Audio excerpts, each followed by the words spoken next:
I proved I wasn't cheating, then my wife got angry. Followers subscribed for more stories. I showed her work records, but her best friend claimed the missing evidence proved I had deleted it. Days later, I came home to our baby crying alone and my wife missing. I never imagined one false accusation would end with police, separation, and an impossible decision at a funeral. I was 31, my wife was 29, and we had just become parents. Our daughter's birth had been traumatic, and afterward my wife developed postpartum depression. She had planned to return to work, but she was struggling so badly that we agreed she should stay home until our daughter was a year old. She was attending therapy every week, and I took on extra hours to support us. Then my boss offered me a major short-term project. It meant a lot of overtime, but it would help our finances and my career. I discussed it with my wife before accepting. She agreed, and we arranged for her mother and her closest friend, who I'll call Claire, to help while I was working. Claire began spending a lot of time at our house. 3 weeks into the project, my boss told me it would run several weeks longer than expected. I explained that to my wife. She said it was fine, but over the next few days, she became distant. One night, I came home and found Claire still there. I greeted them, then headed toward my daughter's room. Behind me, I heard Claire say, "He doesn't even stop to greet you. That's definitely a sign." I turned around and asked what she meant.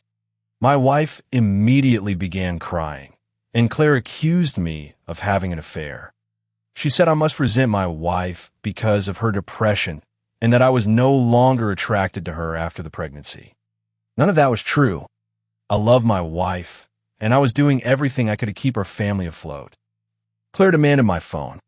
I refused to hand it to her, but told my wife she could look if she wanted. When my wife nodded, something inside me broke. After everything we had faced together, she really believed I might be cheating. There was nothing on my phone. Claire insisted I must have deleted the evidence.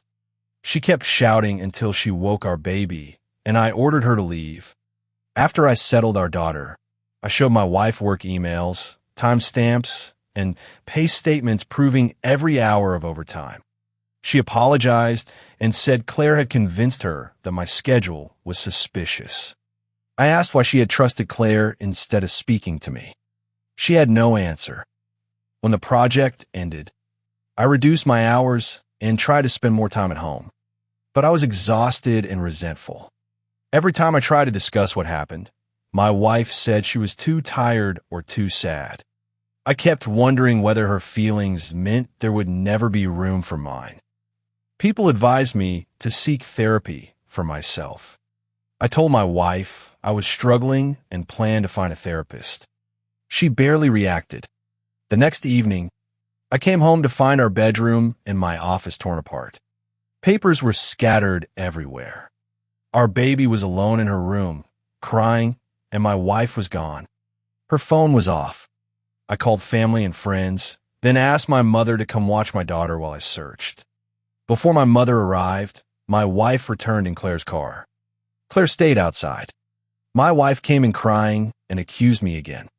This time, she claimed therapy was only a cover for meeting another woman. I tried to calm her, but she struck me and broke my nose. Then she seemed to realize what she had done. She sat on the couch, staring silently at the wall. I locked myself in our daughter's room and called my mother. I also asked my mother-in-law to come care for my wife. I packed a bag, and when my mother arrived, my daughter and I left. We stayed with my parents while my wife stayed with hers. I decided we had to separate. I still loved her, but I could not live with someone who had hurt me and might endanger our child. Her parents began arranging inpatient treatment. I documented everything, filed a police report, and looked into a protective order against Claire. I believed the woman I knew was trapped beneath a serious illness. I hoped treatment might bring her back, but protecting my daughter had to come first. A few nights later, my wife came to my parents' house and demanded to take our baby. Because she had previously left her alone and had become violent, I refused.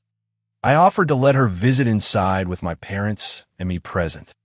She refused and eventually drove away.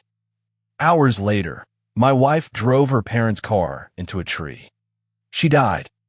I cannot verify what was in her mind that night, and I will not pretend I can. I only know that our daughter was safe with me and that our family had been destroyed in a matter of days. Then Claire came to see us. Through tears, she announced that she planned to speak at my wife's funeral. My in-laws had already agreed, and she said she was merely informing me as a courtesy. I told her absolutely not. We argued, and she accused me of acting as though I were the only person who had loved my wife. My in-laws insisted Claire and my wife had known each other since childhood, and that she deserved to speak. I understood their grief.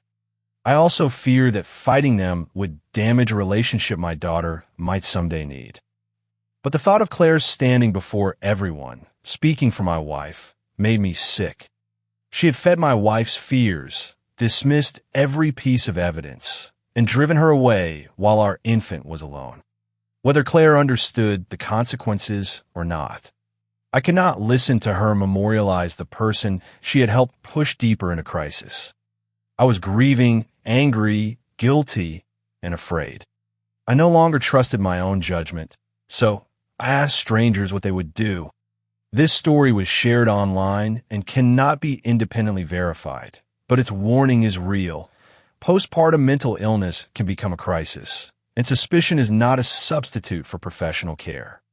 If you believe someone may be in immediate danger, contact local emergency services or a crisis resource. Would you have allowed Claire to speak at the funeral or drawn a firm boundary? Follow for more stories.